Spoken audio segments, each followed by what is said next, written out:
नमस्कार दोस्तों, जागृति क्लासेज के ऑनलाइन प्रोग्राम में आप सभी का हार्दिक स्वागत है। हम लोग पॉलिटिकल साइंस में संविधान पढ़ रहे थे और संविधान में संविधान निर्माण वाला जो टॉपिक था हमारा, हम वो कंप्लीट कर चुके हैं। आज का जो टॉपिक है वो है आपकी संविधान की विशेषताएं, कि हमारा जो भारतीय संविधान है उसकी अपनी क्या क्या विशेषताएं हैं और वो विशेषताएं किस प्रकार से भारतीय लोकतंत्र को मजबूती या आधार प्रदान करती हैं। तो उन विशेषताओं के बारे में आज हम एक एक करके चर्चा करेंगे और देखेंगे कि किस प्रकार से जो भारतीय संविधान है वो अन्य देशों के संविधानों से अपनी एक विशेष पहचान रखता है और वो अपनी विशेष पहचान किन किन विशेषताओं के आधार पर रखता है, इसकी भी हम बात करेंगे। तो सबसे पहले हम जो इसकी सबसे विशाल जो इसकी विशेषता है वो है आपकी कि भारत का जो संविधान है वो विश्व का सबसे लंबा लिखित संविधान है।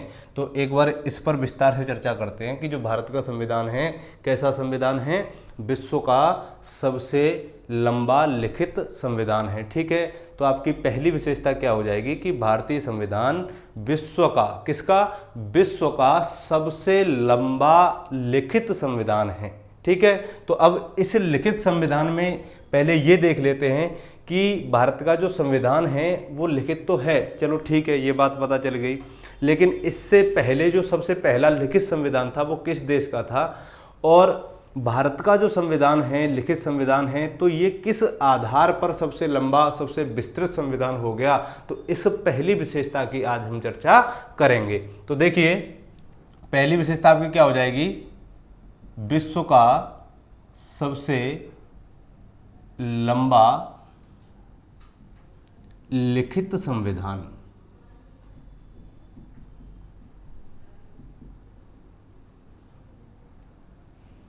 ठीक है, तो देखिए आपको ये पहला पॉइंट आपको यहाँ क्या याद रखना है कि भारत का जो संविधान है वो कैसा संविधान है, लिखित संविधान है। लिखित क्यों है, क्योंकि भारतीय संविधान एक संविधान सभा के द्वारा लिखा गया था। दूसरा आता है पॉइंट अपना यहाँ कि यह विश्व का सबसे लंबा संविधान कैसे। तो देखिए, सबसे पहले लिखित संविधान अपनाने वाला देश कौन सा था, अमेरिका था।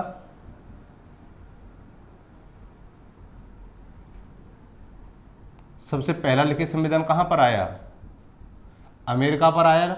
कब आया, यानी कि 1776 में क्या हुई थी, आपकी अमेरिकी क्रांति हुई थी और इसी अमेरिकी क्रांति के बाद में अमेरिका आज़ाद हो गया और 1779 में इनका कॉन्स्टिट्यूशन क्या हो गया, लागू हो गया। ये छोटा क्यों है, यानी कि विश्व में सबसे पहले आ रहा है, यानी कि जब भारत पूरी तरह से गुलाम भी नहीं हुआ था उस समय अमेरिका का संविधान लिख करके क्या हो गया था, तैयार हो गया था। आपने 1776 सुना होगा। इस समय भारत में, या बोल सकते हैं बंगाल में क्या चल रहा था, द्वैध शासन की व्यवस्था चल रही थी। तो जिस समय भारत बिल्कुल गुलामी के कह सकते हैं कि प्रारंभिक बिंदु पर था, उस समय अमेरिका आज़ाद हो गया। तो उसके लगभग कितने साल बाद, लगभग 150 साल बाद, हम बोल सकते हैं कि लगभग 150-200 साल बाद भारत आज़ाद हुआ है। तो इतने सालों में अमेरिका का संविधान लंबा नहीं हुआ, लेकिन भारत का संविधान लंबा हो गया। तो देखिए, अमेरिका का जो संविधान है, वहाँ की जो व्यवस्था है, तो वहाँ संविधान में जो परिवर्तन करने की शक्ति यहाँ है वो विशेष बहुमत के आधार पर, या कह सकते हैं कि आधे से अधिक राज्यों के समर्थन के आधार पर वहाँ पर क्या होता है, संशोधन होता है। लेकिन भारत में ऐसी व्यवस्था नहीं है। यहाँ पर कैसी व्यवस्था है, यहाँ देखेंगे उसको। ये भी अपनी एक विशेषता है संविधान की कि संविधान में संशोधन। तो देखिए, वहाँ के संविधान में अभी तक मात्र कितने संशोधन हुए हैं, 7 संशोधन हुए हैं। लेकिन भारत के संविधान में लगभग कितने संशोधन हो चुके हैं, 128 संशोधन हो चुके हैं, जिनमें से 115 संशोधन लागू हो चुके हैं, जो अधिनियम बन चुके हैं। ठीक है, तो पहला पॉइंट क्या हो गया कि भारत का संविधान विश्व का सबसे लंबा लिखित संविधान है। अब मूल संविधान की हम बात करते हैं कि जिस समय संविधान लागू हुआ उस समय इसमें क्या क्या चीज़ें शामिल थीं। देखिए, सबसे पहले क्या बात करेंगे, मूल संविधान की। मूल संविधान में देखो, इसमें लगभग कितने भाग थे। पहले अनुच्छेदों की बात कर लेते हैं। तो इसमें लगभग कितने अनुच्छेद थे, 395 अनुच्छेद थे। लगभग नहीं, टोटल एग्जैक्ट यही थे। कितने, 395 अनुच्छेद, 22 भाग और 8 अनुसूची इसमें शामिल थी।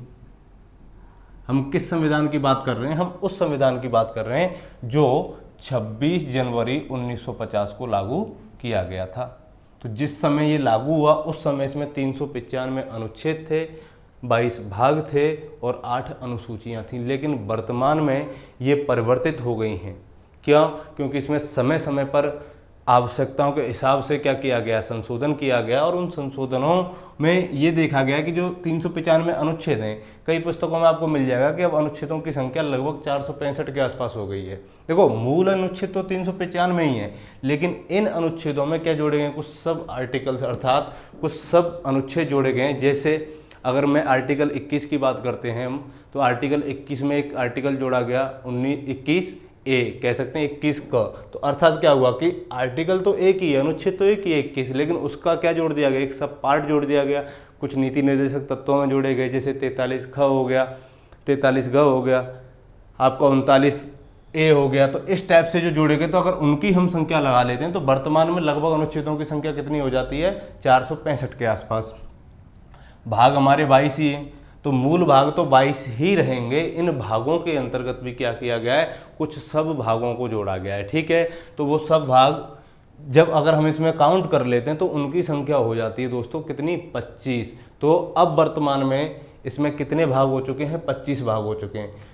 अगर अनुसूचियों की बात की जाए तो मूल संविधान में हम 8 अनुसूचियों की बात कर रहे हैं, लेकिन वर्तमान में अनुसूचियों की संख्या कितनी हो गई है, 12 हो गई है। तो कैसे हुई है उनकी भी एक बार विस्तार से चर्चा कर लें।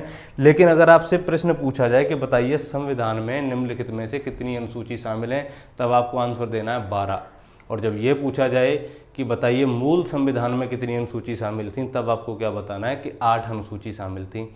अगर ये पूछा जाए कि कितने भाग संविधान में शामिल हैं, तो 22। मूल संविधान में कितने थे, तब भी 22 बताना है। क्यों बताना है, क्योंकि मूल रूप से तो ये 22 और 395 ही हैं, लेकिन इनके अंदर ही क्या जोड़े गए, इनके सब पार्ट जोड़ दिए गए हैं। ठीक है, पहला पॉइंट ये क्लियर हो गया।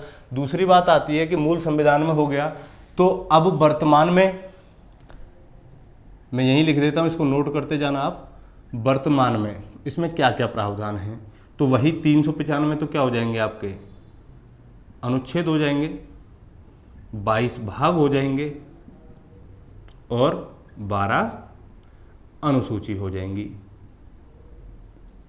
ठीक है, कैसे भी सवाल आ सकता है आपसे, मूल संविधान का भी पूछ सकता है और वर्तमान का भी पूछ सकता है कि वर्तमान में इसमें कितने हैं। दूसरी बात आती है कि इसमें जो 12 अनुसूचियां हैं, पहले 8 थी, तो जो 4 अनुसूची जोड़ी गई, वो 4 अनुसूची कौन कौन सी जोड़ी गई, तो देखिए 8 तक है तो 9वीं अनुसूची जोड़ी गई।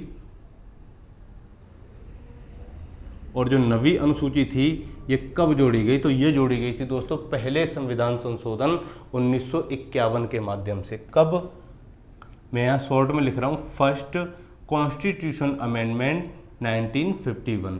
किसके माध्यम से, पहले संविधान संशोधन 1951 के माध्यम से ये अनुसूची संविधान में जोड़ी गई, जिसमें क्या है, भूमि सुधारों से संबंधित या भूमि सुधार कानूनों से संबंधित प्रावधान किए गए। ठीक है, इसके बाद में जोड़ी गई आपकी 10वीं अनुसूची।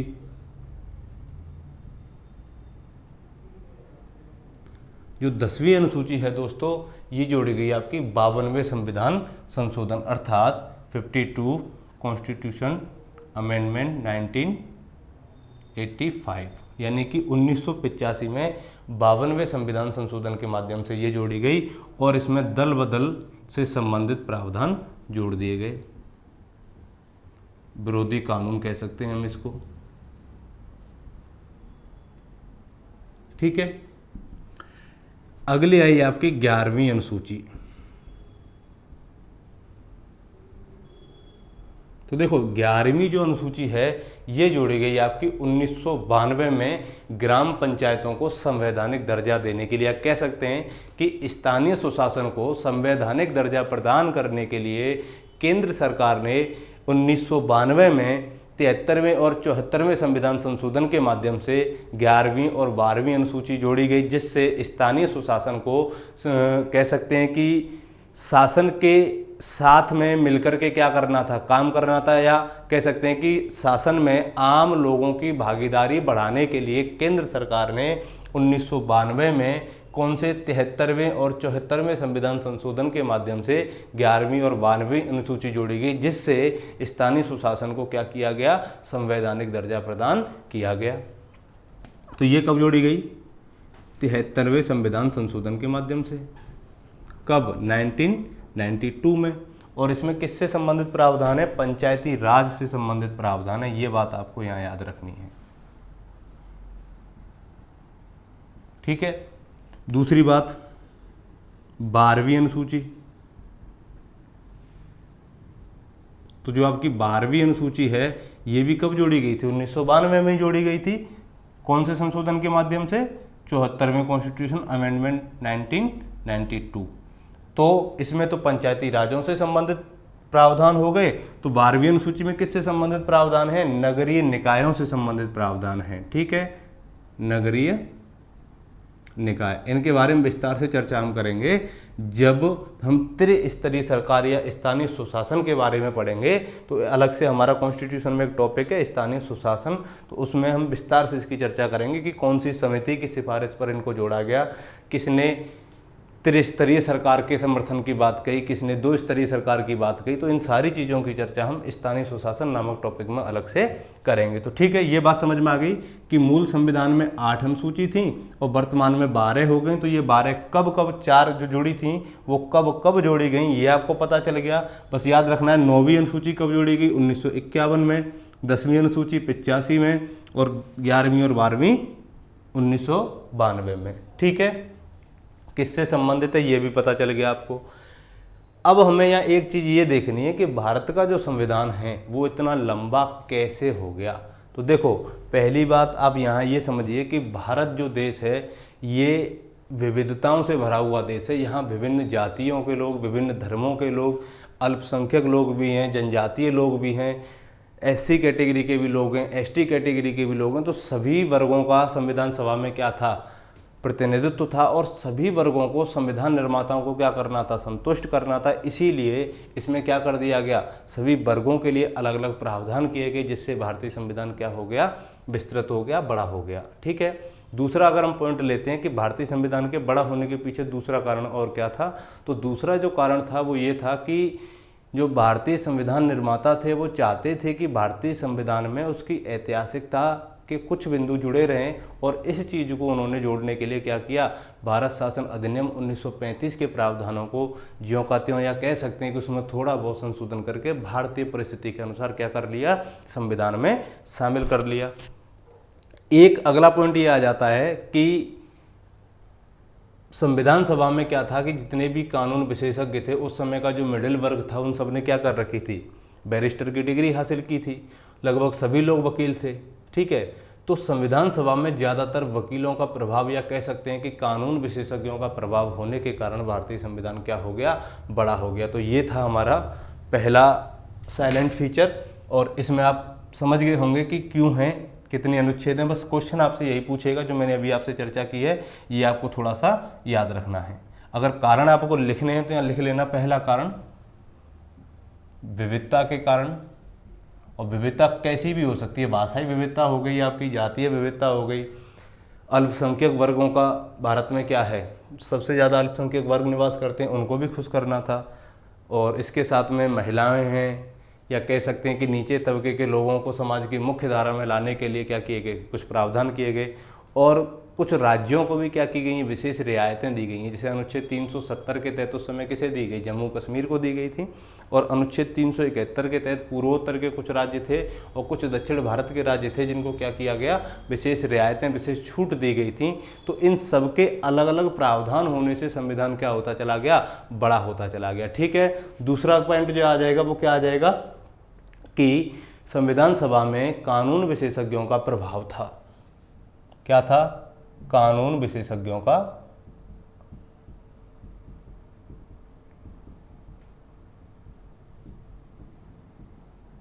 प्रभाव। ठीक है।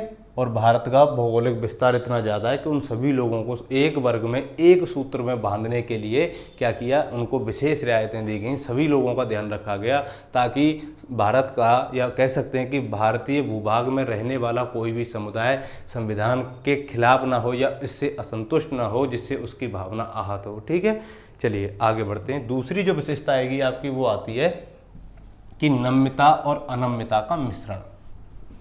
इसको अच्छे से समझना, यहाँ से क्वेश्चन आ सकता है, मेंस में भी आता है आरएएस वगैरह में, और रीट में भी आ सकता है कि नम्यता और अनम्यता का मिश्रण भारतीय संविधान कैसे है। ठीक है, चलिए तो एक एक करके जैसे ही अगर आप इन विशेषताओं को अच्छे से कंप्लीट कर लोगे तो संविधान में आगे आने वाले जितने भी टॉपिक हैं वो क्या हो जाएंगे, आपके आसान हो जाएंगे। और विशेषताओं को देखने से पहले, विशेषताएं पढ़ने से पहले जो आपके शासन प्रणाली से संबंधित कुछ वीडियोज पढ़े हैं आपके, जो आप देख चुके होंगे शायद, तो उनको भी एक बार अच्छे से देखना ताकि विशेषताओं का आधार आपका कहाँ से तैयार होगा, शासन प्रणाली वाले वीडियो से तैयार हो जाएगा। ठीक है, तो जो दूसरी विशेषता है दोस्तों वो क्या है अपनी, नम्यता और अनम्यता का मिश्रण।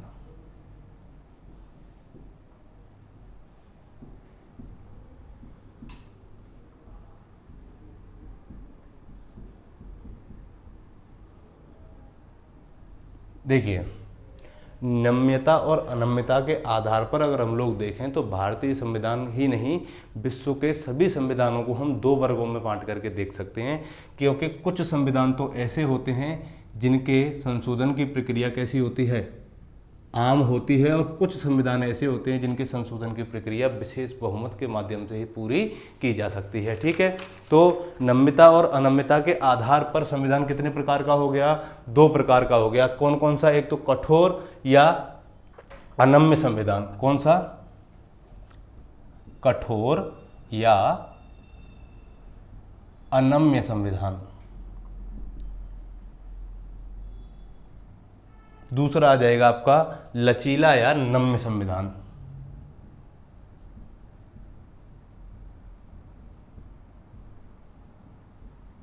अगर ये दो पॉइंट आप अच्छे से समझ गए तो ये वाला जो विशेषता है आपकी, ये वाली, वो क्या हो जाएगी, बहुत अच्छे से समझ में आ जाएगी। ठीक है, चलिए देखो, कठोर या अनम्य का मतलब क्या होता है। कठोर का मतलब होता है कि जिसमें संशोधन के लिए किसी विशेष प्रक्रिया की आवश्यकता पड़ती है, वो संविधान कैसे कहलाते हैं आपके, कठोर या अनम्य। क्या, जिन ऐसे संविधान जिनमें संशोधन के लिए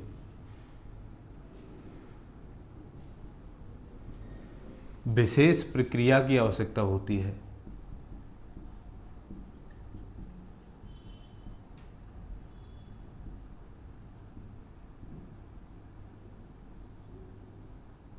वो कैसे संविधान होते हैं आपके, कठोर या अनम्य संविधान होते हैं। क्योंकि यहाँ की जो विधायिका होती है वो विधायिका संशोधन बहुत ही मुश्किल से कर पाती है, यानी कि उनको सभी लोगों को क्या करना पड़ता है, संतुष्ट करना पड़ता है। जैसे इस टाइप की जो प्रोसेस चलती है, इस तरीके का जो संविधान है वो किस देश का संविधान है, तो आप आराम से बोल सकते हो कि कठोर संविधान अमेरिका का संविधान है, यूएसए का संविधान है, जहाँ पर क्या संविधान में संशोधन करने के लिए बहुत विशेष प्रक्रिया के माध्यम से आगे बढ़ा जाता है, तब जाकर के संविधान में संशोधन हो पाते हैं। और यही एक कारण है कि वहाँ अभी तक सबसे कम संविधान संशोधन हुए हैं, और उनकी संख्या अगर देखी जाए तो 7 या 9 के आसपास उनकी संख्या है, कि अभी तक 7 या 9 संशोधन हुए हैं, किसमें, अमेरिकी संविधान में। ठीक है, तो इस तरीके की जो संविधान है वो किस देश का है, अमेरिका का है। दूसरा आता है आपका लचीला या नम्य संविधान। कैसा, लचीला या नम्य संविधान तो किसे कहा जाता है, पहला सवाल यही बनता है आपका यहाँ पर। तो देखिए, लचीला संविधान उसे कहा जाएगा जहाँ संशोधन करने की जो प्रक्रिया है वो बहुत आसान हो जाती है, यानी कि कोई भी विधेयक संसद में पेश किया गया और उसको कुछ लोगों ने साइन करके छोड़ दिया गया तो वो क्या हो गया, संशोधन हो गया। तो इस तरीके की जो प्रोसेस है वो कैसे देशों में अपनाई जाती है, तो जहाँ पर केंद्र क्या होता है, मजबूत होता है, न्यायपालिका की स्वतंत्रता नहीं होती, अर्थात कह सकते हैं कि एकात्मक देशों का जो संविधान होता है वो कैसा होता है, लचीला या नम्य संविधान होता है। ठीक है, तो इसमें संशोधन की जो प्रक्रिया होती है वो कैसी होती है? संशोधन की प्रक्रिया कैसी होगी बताइए। जैसे आम कानूनों को पारित करने की संशोधन की प्रक्रिया आम कानूनों को पारित करने की तरह होती है। देखो यहाँ याद रखना, संशोधन और कानून पारित करना दोनों अलग अलग चीज़ें हैं। संशोधन एक शक्ति है और जो पारित करना होता है, संशोधन के माध्यम से भी कानूनों को पारित किया जाता है और कुछ कानून ऐसे होते हैं जो बिना संशोधन के ही पारित हो जाते हैं। तो जो बिना संशोधन के पारित हो जाते हैं ऐसे कानूनों को क्या कहा जाता है? आम विधायी प्रक्रिया के माध्यम से जो कानून पारित हो जाते हैं वो आम कानून कहलाते हैं। ठीक है, तो इस तरह की जो प्रक्रिया अपनाई जाती है वो किस प्रकार के देशों में अपनाई जा रही है? इंग्लैंड में, ब्रिटेन में। तो ब्रिटेन में क्या है? संसद की सर्वोच्चता है, न्यायपालिका की स्वतंत्रता नहीं है, इसलिए कठोर संविधान आपका अमेरिका का हो गया। या कह सकते हैं कि संघीय देशों का जो संविधान होता है उसमें कठोरता के भी लक्षण पाए जाते हैं और एकात्मक देशों का जो संविधान होता है उसमें नम्यता के लक्षण पाए जाते हैं या लचीला संविधान उनका होता है। अब यहाँ पर समस्या आई संविधान निर्माताओं के सामने कि भारतीय संविधान को अमेरिका की तरह कठोर संविधान बनाया जाए या ब्रिटेन की तरह नम्य संविधान बनाया जाए। बहुत विचार विमर्श करने के बाद में संविधान निर्माता इस बात पर पहुंचे कि भारतीय संविधान को ना तो ज़्यादा कठोर बनाया जाएगा और ना ही ज़्यादा लचीला बनाया जाएगा। उन्होंने क्या किया? एक बीच का रास्ता निकाला और उस बीच के रास्ते में क्या किया कि जो भारतीय संविधान है वो ना तो कठोर होगा और ना ही लचीला होगा, अर्थात कह सकते हैं कि वह इन दोनों के बीच का मिश्रण होगा। ठीक है, अगर आपसे ये पूछा जाए कि बताइए भारतीय संविधान कैसा संविधान है, कठोर या लचीला, तो आपको ना तो कठोर बताना है ना ही लचीला बताना है। क्या आंसर देना है? कि भारतीय संविधान इन दोनों के बीच का समन्वय है, अर्थात भारतीय संविधान में इन दोनों के लक्षण दिखाई देते हैं। ठीक है, तो यहाँ नोट करके लिख लेना कि भारतीय संविधान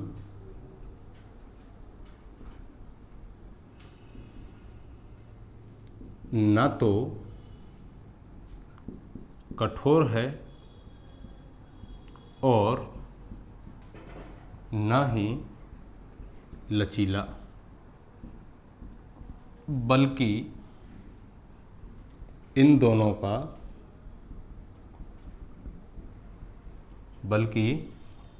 का समन्वित रूप है। चलिए एक बार इस पर चर्चा कर लेते हैं कि इस पॉइंट को संविधान सभा के या संविधान निर्माताओं ने क्यों रखा। देखो, संविधान निर्माता चाहते थे कि अभी अभी भारत क्या हुआ है, आज़ाद हुआ है और यह अपने सभी लोगों को क्या करना चाहता है, समाज की मुख्य धारा में लाना चाहता है। दूसरी चीज़ ये भी है कि भारत अभी अभी आज़ाद हुआ है, 200 सालों तक इसने अंग्रेज़ों की गुलामी का दंश झेला है, तो भविष्य में ऐसी कोई समस्या ना आ जाए जिस पर राज्य क्या हो जाए, केंद्र के ऊपर हावी हो जाए, तो उसके लिए उन्होंने क्या कर दिया? कठोर संविधान को लागू कर दिया। या कई बार ऐसा हो जाता है कि केंद्र शक्तिशाली हो जाता है, तानाशाह का रूप ले लेता है, तो इसलिए उन्होंने क्या कर दिया? कठोर संविधान के लक्षणों को भी इसमें शामिल कर दिया। कई बार संसद में कुछ प्रावधान ऐसे होते हैं जो देश के हित में लागू किए जा सकते हैं, या ऐसी कोई समस्या भविष्य में आ जाए जो वर्तमान में हमें दिखाई नहीं दे रही है, तो इस तरीके से अगर कोई संविधान में संशोधन करना पड़े या संविधान में कोई विशेष प्रावधान करने पड़े तो उसके लिए संसद को इतनी तो शक्ति दी जानी चाहिए कि वह अपना स्वतंत्र रूप से क्या ले सके, निर्णय ले सके और संविधान में संशोधन करके उन परेशानियों से मुक्ति पा सके। तो इसके लिए उसने कुछ प्रावधान कैसे जोड़ दिए गए? लचीले, अर्थात कि जो संविधान सभा है वो आम सामान्य विधायी प्रक्रिया के माध्यम से भी क्या कर सकती है? कानूनों को पारित कर सकती है। तो थोड़ी सी अब भारत की देख लेते हैं कि भारत में जो संशोधन की शक्ति है वो भारतीय संविधान के अंतर्गत संसद को कौन से अनुच्छेद के द्वारा मिली हुई है। ठीक है, तो देखिए पहला पॉइंट आपको यही याद रखना है, ये आया हुआ भी है कि संविधान में संशोधन करने की संसद की शक्ति किस अनुच्छेद के तहत मिली हुई है। तो आपको याद क्या रखना है कि अनुच्छेद 368 संसद को यह शक्ति देता है कि वह संविधान में परिवर्तन कर सकती है, संविधान में संशोधन कर सकती है। ठीक है, तो किसके तहत मिली हुई है संसद को यह शक्ति? अनुच्छेद 368 के तहत। तो अनुच्छेद 368 ये कहता है कि भारत के संविधान में जो संशोधन किया जाएगा वो दो प्रकार से किया जा सकता है, और वो दो विशेष प्रकार क्या क्या हैं देखिए। एक तो विशेष बहुमत के आधार पर, किसके आधार पर? विशेष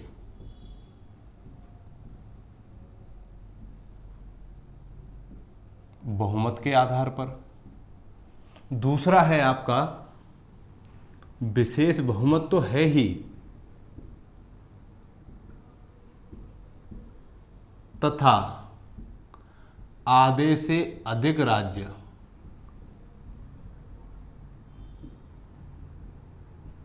आधे से अधिक राज्यों के अनुमोदन, ठीक है,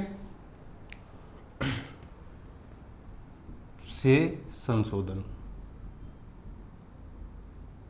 ये दो प्रकार हैं जो 368 के तहत संशोधन इन दो आधारों पर क्या कर सकती है?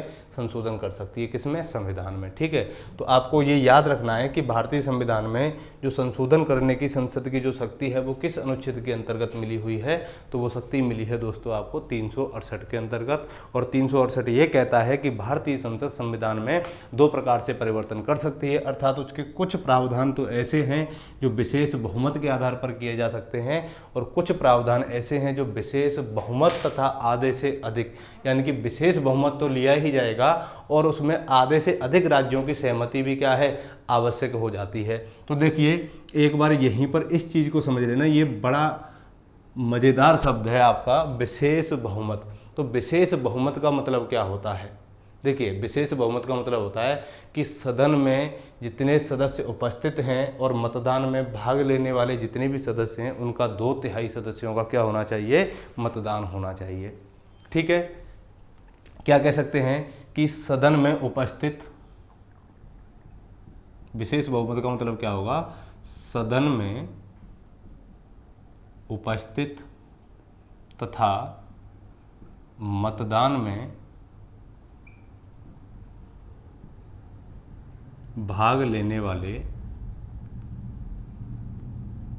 2/3 सदस्यों का समर्थन जरूरी है। पहली चीज़ तो ये हो जाएगी आपकी।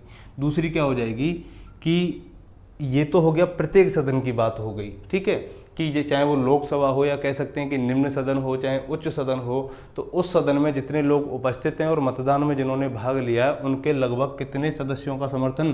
2/3 सदस्य। कह सकते हैं कि 3 में से 2 सदस्य क्या होने चाहिए? उसके पक्ष में सहमत होने चाहिए, तभी वो विशेष बहुमत माना जाएगा, अन्यथा नहीं माना जाएगा। दूसरा पॉइंट ये आता है कि प्रत्येक सदन में, किसमें? प्रत्येक सदन में कुल सदस्यों का बहुमत। अब ये क्या बला आ गई?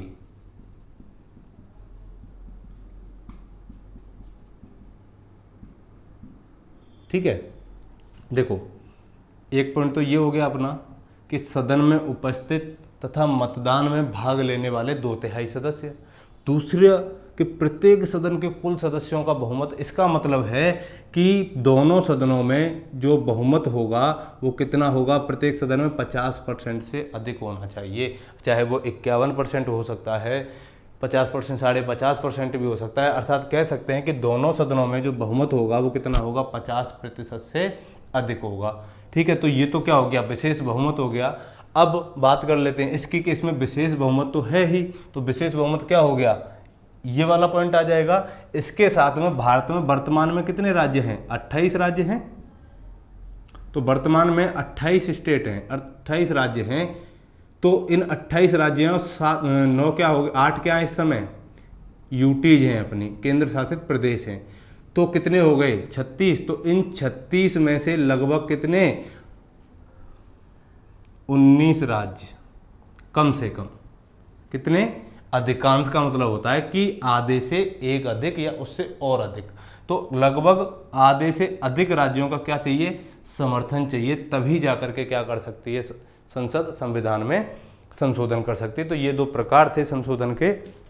अब एक बात ये आती है कि संविधान के कुछ प्रावधान ऐसे हैं जिनमें संसद बिना संशोधन किए हुए क्या कर सकती है? परिवर्तन कर सकती है। जैसे अगर मैं एग्जाम्पल लूँ कि राज्यों के निर्माण या उनके गठन से संबंधित जो भी जो फैसला लेगी वो कौन लेती है? संसद लेती है। संसद को शक्ति आर्टिकल 3 के तहत दी गई है कि संसद चाहे तो किसी राज्य की सीमा में, किसी राज्य के नाम में या दो से अधिक राज्यों की सीमाओं को घटा सकती है या बढ़ा सकती है, या कह सकते हैं कि दो राज्यों की सीमाओं को काट करके एक नया राज्य बना सकती है। ठीक है, तो इस तरीके के जो प्रावधान हैं ये किस में आते हैं? सामान्य विधायी प्रक्रिया में आते हैं। तो कुछ चीज़ें संसद को दी गई कि जिससे वो इन विशेष यानी कि संविधान में संशोधन की आवश्यकता बार बार ना पड़े और वो सामान्य विधायी प्रक्रिया के माध्यम से क्या करे? संशोधन कर सके। तो इस तरीके के जो संशोधन आते हैं वो अनुच्छेद 368 के तहत नहीं आते, याद रखना इस चीज़ को। तो नोट कर लेना यहीं पर कि संविधान के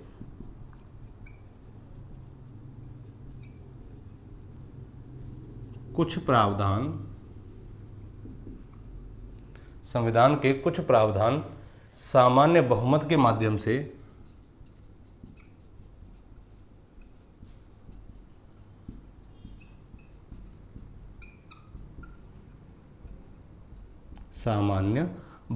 माध्यम से संशोधित किए जा सकते हैं।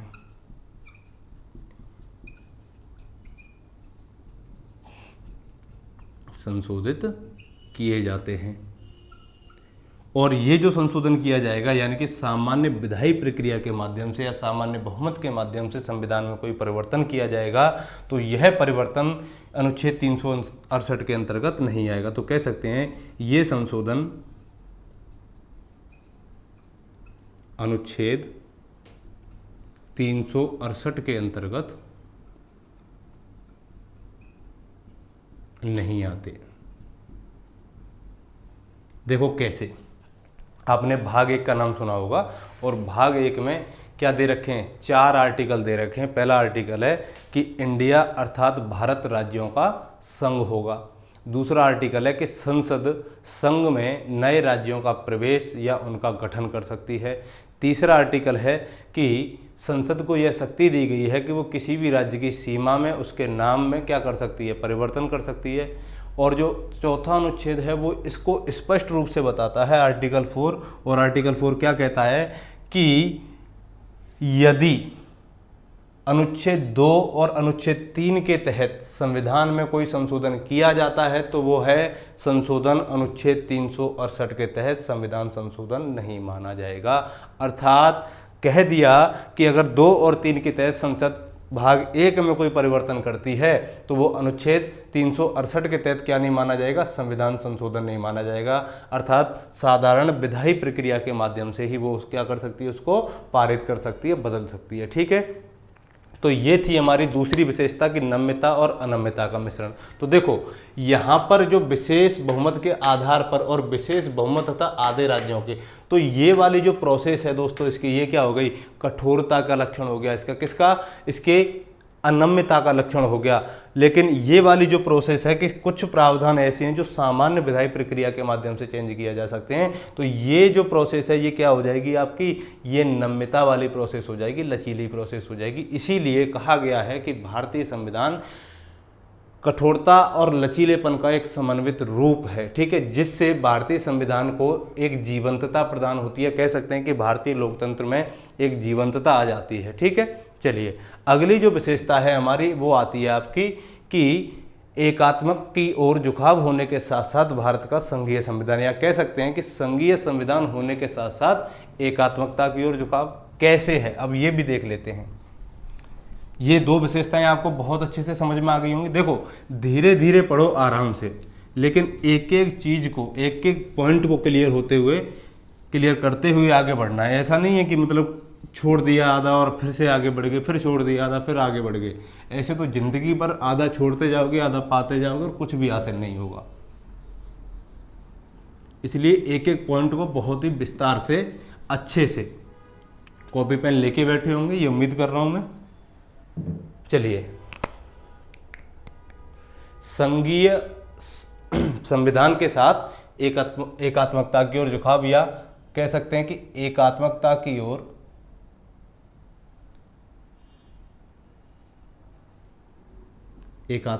ओर झुकाव के साथ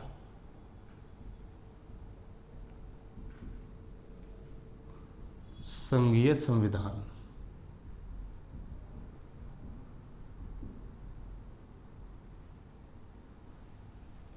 अगर आपने शासन की प्रणाली वाले टॉपिक को अच्छे से समझा है, मैंने उसमें 2 तथ्य बताए थे आपको कि अध्यक्षीय शासन प्रणाली क्या है और संसदीय शासन प्रणाली क्या है। ठीक है, तो एक बार अगर वो देखें आपने तो बहुत अच्छे से समझ में आ जाएगा।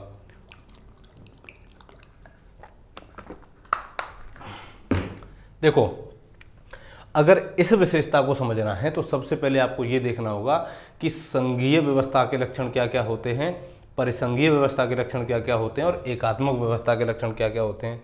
तो ये एक पूरा ही लेक्चर है इसके ऊपर कि संघीय संविधान क्या होता है, संघीय व्यवस्था वाले देश के यहाँ कौन कौन सी चीज़ों को अपनाया जाता है, एकात्मक देशों में कौन कौन से बिंदुओं को अपनाया जाता है, कौन कौन सी शक्तियों को रखा जाता है संविधान में, परिसंघ क्या होता है। तो इनको एक बार अच्छे से वहाँ से समझना। यहाँ मैं थोड़ा सा एक बार ये पॉइंट्स बता देता हूँ कि संघीय संविधान के लक्षण क्या हैं और एकात्मक संविधान के लक्षण क्या हैं। तो सबसे पहले देखते हैं कि भारतीय संविधान में ऐसे कौन कौन से लक्षण हैं जो संघीय हैं। तो देखो, संघीय लक्षण भारत के संविधान में कौन कौन से हैं। पहला हमारा लक्षण हो जाएगा कि भारत में 2 सरकारें हैं, यानी कि कौन कौन सी, केंद्र सरकार और राज्य सरकार, ये संघीय लक्षण है। तो इस तरह की 2 सरकारें कहाँ चलती हैं आपकी, अमेरिका में चलती हैं, और अमेरिका में राज्य के स्तर पर अलग यानी कि राज्य सरकार और केंद्र के स्तर पर अलग केंद्र सरकार। तो इस तरह भारत में भी क्या है, 2 सरकारें हैं और ये लक्षण कहाँ से आया है, अमेरिका से आया है। कौन कौन सी, केंद्र सरकार और राज्य सरकार। दूसरा पॉइंट हमारा आ जाएगा शक्तियों का विभाजन, यानी कि राज्य और केंद्र के मध्य में क्या किया गया है, शक्तियों का स्पष्ट विभाजन किया गया है। और ये शक्तियों का विभाजन कितनी सूचियों में, तो 3 सूचियों में है। संघ सूची के विषय पर संघ सरकार कानून बनाती है, राज्य सूची के विषय पर राज्य कानून बनाते हैं, और समवर्ती सूची पर ये दोनों आपसी सहमति से कानून बनाते हैं। लेकिन कई बार जब एकात्मक रूप भारतीय संविधान धारण कर लेता है तब राज्य सूची के विषयों पर केंद्र सरकार भी कानून बना सकती है, ये बात आप याद रखना। अगला जो पॉइंट आ जाएगा ये आ जाएगा कि संघीय व्यवस्था का एक सबसे महत्वपूर्ण जो लक्षण होता है वो होता है इनका लिखित संविधान। क्या हो जाएगा, लिखित संविधान।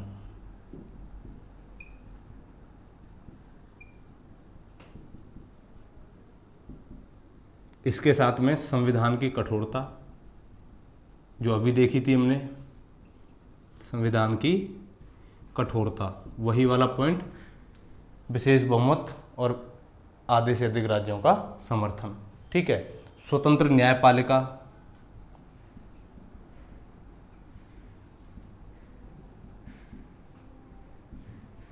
और इसके अलावा द्विसदनीय व्यवस्था,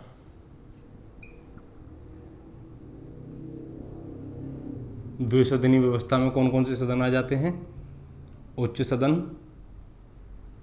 और निम्न सदन। तो ये जो लक्षण हैं ये किसके हैं, संघीय व्यवस्था के लक्षण हैं। अब इन संघीय व्यवस्था के लक्षणों को अगर आप समझ गए तो एक बार देख लेते हैं कि एकात्मक लक्षण कौन कौन से होंगे। तो दूसरा पॉइंट अपना आ जाएगा क्या, एकात्मक लक्षण।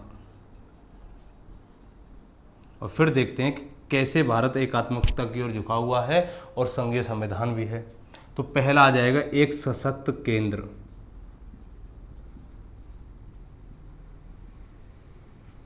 दूसरी विशेषता आ जाएगी आपकी एक संविधान।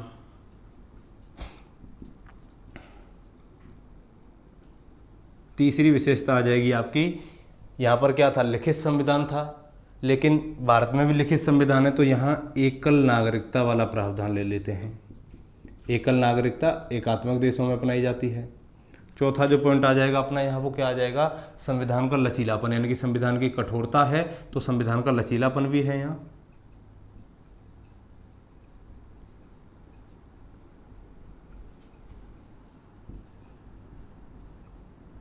ठीक है, नेक्स्ट एकात्मक लक्षणों की विशेषता हो जाएगी आपकी केंद्र के द्वारा राज्यपाल की नियुक्ति। केंद्र के द्वारा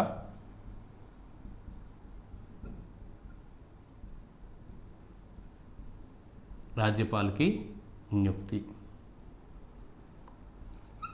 छठी विशेषता इसकी हो जाएगी अखिल भारतीय सेवाएं। आईएएस, आईपीएस और आईआरएस, इनका नाम आपने सुना होगा, वो अखिल भारतीय सेवा में आता है। और आपातकालीन उपबंध या आपातकालीन प्रावधान।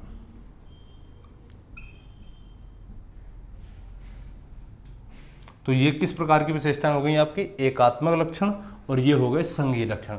तो यानी कह सकते हैं कि भारतीय संविधान एकात्मकता की ओर झुका हुआ होने के साथ साथ क्या है? संघीय संविधान है। तो देखो एकात्मक कब हो जाता है और संघीय कब रहता है। यहाँ एक बिंदु आप नोट कर लेना कि जब भारत में सामान्य परिस्थितियां होती हैं तो सामान्य परिस्थितियों में तो भारतीय संविधान कैसा हो जाता है? संघीय रहता है। लेकिन जब आपातकालीन शक्तियां या कह सकते हैं कि आपातकालीन प्रावधानों को जब भारतीय संविधान के द्वारा लागू किया जाता है तब यह अपने आप कौन सा रूप धारण कर लेता है?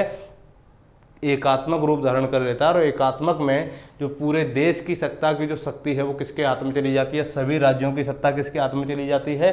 केंद्र के हाथों में चली जाती है। तो ये इसकी एक अद्वितीय विशेषता मानी जा सकती है। तो इस तरीके से आप इन चीज़ों को समझ गए कि किस प्रकार भारतीय संविधान संघीय है और किस प्रकार एकात्मक है। कौन कौन से लक्षण एकात्मक हैं भारतीय संविधान में और कौन कौन से संघीय हैं।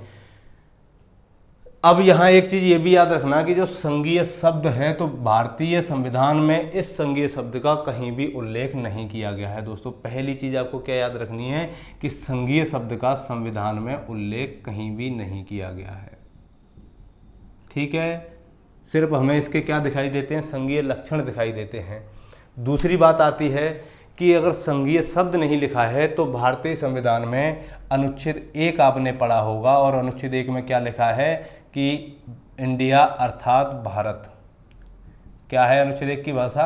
इंडिया अर्थात भारत राज्यों का संघ होगा। क्या होगा? राज्यों का संघ होगा। ठीक है, तो राज्यों के संघ का मतलब है कि जो भारतीय संघ है ये राज्यों के बीच हुए किसी समझौते का परिणाम नहीं है। दूसरा पॉइंट कि भारतीय संघ से किसी भी राज्य को अलग होने का कोई अधिकार नहीं है। इसीलिए जो भारतीय संघीय व्यवस्था है वो कैसी है? अविनाशी राज्यों का विनाशी राज्यों का अविनाशी संघ। कैसी व्यवस्था है? विनाशी राज्यों का अविनाशी संघ। ठीक है, क्या कह सकते हैं कि राज्यों का संघ। इसका मतलब क्या हो गया कि भारत के जितने भी राज्य हैं या कह सकते हैं कि जो भारतीय संघ है यह राज्यों के बीच समझौते का परिणाम नहीं है।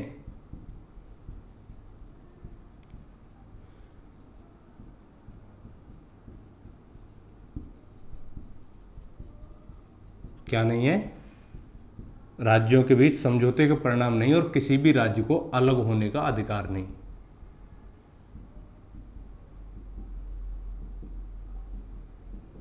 ठीक है, तो ये तीसरी विशेषता हो गई। तो आज हम केवल इतनी ही विशेषताओं की चर्चा यहाँ करेंगे और जो अगली विशेषताएं आपकी आएंगी वो नेक्स्ट वीडियो में, नेक्स्ट लेक्चर में देखेंगे। तब तक के लिए आप बहुत अच्छे तरीके से इनको एक एक करके समझिए।